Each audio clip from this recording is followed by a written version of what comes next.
जय श्री राम, जय गौ माता। आप जो ये दृश्य देख रहे हैं ये कभी राजस्थान या हरियाणा के क्षेत्र का नहीं है, ये है उत्तराखंड श्रीनगर का।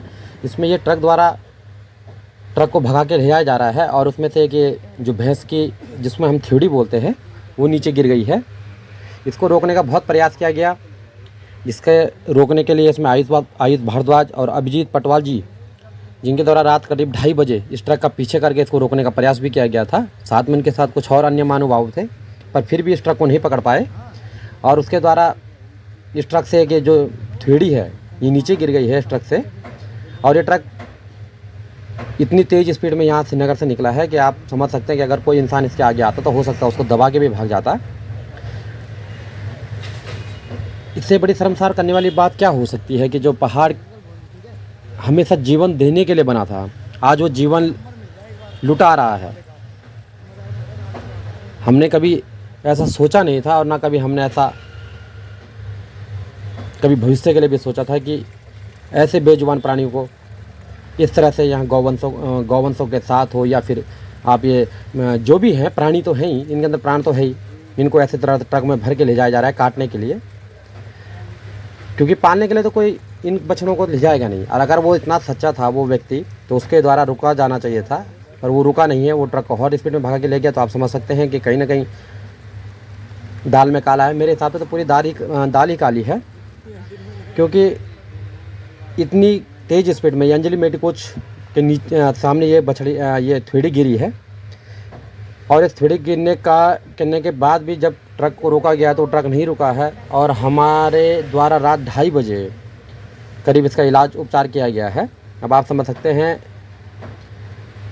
रात्रि 2:30 बजे हम गौशाला से अपने घर को गए ही थे, तब तक ये हमें एक सूचना मिल गई, जिसमें हम तत्काल कार्रवाई करते हुए हम इस थ्योड़ी का भी उपचार करा है। क्योंकि जीवन सबके अंदर है, आप समझ सकते हैं ये भी किसी का बच्चा है। इसकी आप स्थिति देखें, इसके गले की स्थिति देखें, इसके पूरे बदन की चोटें देखें। इतनी ऊंचाई से गिरते हुए इतनी स्पीड में कोई गिरता है तो उसकी क्या स्थिति हो सकती है, आप समझ सकते हैं। अब ऐसी घटनाएं आम होने लगी हैं, क्योंकि जो हमारे यहाँ का समाज है वो बोलना नहीं चाह रहा है। आज ये भैंसें जा रही हैं, कल इंसान जाएंगे, कल गायें जाएंगी, उसके बाद गायें जाएंगी क्या, गायें जाती भी होंगी। जो चीज़ हमारे सामने नहीं आ पाती। अब जैसे ये घटना है, ये 2:30 बजे रात को इसलिए पता चल गया कि ये आयुष भारद्वाज की टीम और अभिजीत पटवाल जी की टीम रोड में थी, इसलिए बात का खुलासा हो पाया है। अन्यथा रोज़ का ये कार्य होगा। और इसमें इतनी बड़ी शर्मसार करने वाली बात है कि सोचिए, अब इस रात को 2:30 बजे थ्योड़ी को पालने के लिए तो कोई लिया नहीं रहा होगा, इसे काटने के लिए लिया रहा होगा, और इसका जीवन बच गया है सिर्फ इस वजह से कि ये जो अभिजीत पटवाल है और आयुष भारद्वाज है, इनकी वजह से इसका जीवन बचा। और इसके कान में जो टैग है वो भी आप देख सकते हैं। मैं संबंधित विभाग से चाहूँगा कि इसके मालिक का पता अवश्य करें। और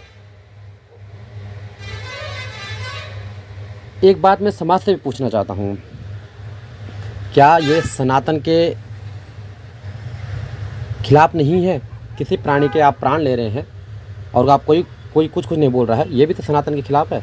हमारा प्रयास है, हम इसको जीवन बचाने का प्रयास कर सकते हैं, पर वो फर्जी सनातनी कहाँ है जिसकी ये जिम्मेदारी बनती है?